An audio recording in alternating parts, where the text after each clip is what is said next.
Hello drivers and trucking professionals. I'm Jack Roberts. I'm executive editor with CCJ and Overdrive magazine, and I'm here in western Utah today with Volvo trucks to talk about their new adaptive loading 6x2 front axle.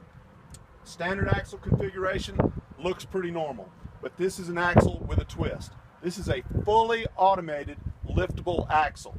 This truck calculates load, vehicle mass, all sorts of different parameters, and it will lift or lower this axle to ensure maximum traction, maximum fuel economy in all situations. And the really cool part about it is the driver does not have to do a thing. The heart of Volvo's adaptive drive system is based on their innovative I-Shift automated manual transmission. And what it does is it collects reams of data every minute the vehicle's going down the road. Engine torque, RPM, horsepower, incline, and Volvo engineers realized they weren't really using that data. Now what they've done is they've added a second brain box, an ECM. It's under the dash here, you can't see it.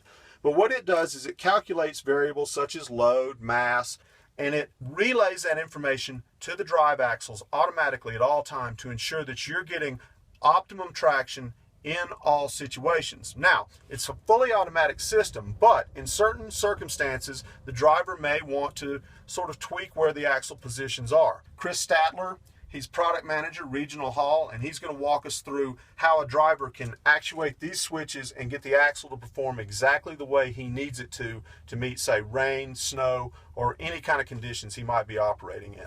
So basically, when the driver's ready to hook up or drop their trailers, they can actually take it out of automatic mode, which was basically switching here, down, that switch downward, which is your electronic control suspension system, taking it from automatic to manual, and then they can raise and lower the ride height by operating these switches here. Once they're done, basically they would just put the system back in automatic and it will return the chassis back to normal ride height.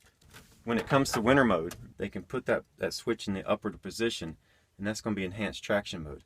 That'll give them the startability help, which basically puts pressure back towards the drive axle, and that's going to give it the pressure it needs to get going up to 15 miles per hour. If they're going down the road and they start to have some bad weather conditions, once again the driver can put it in that switch and then they can have that enhanced traction mode. The other position that we have in this vehicle as well to support them to protect the chassis and the suspension components is putting it in basic traction. What that's going to do is force the axle down and apply about 50-50 amount of pressure on both axles. That'll help when they're unloading and loading their trailer, and then also protect the chassis and the suspension.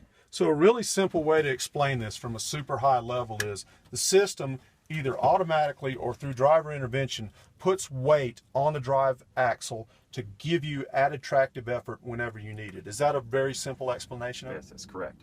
Well, it's a really cool system and we appreciate the drive today. It was a lot of fun. You're Thanks welcome. much, man. Thank you.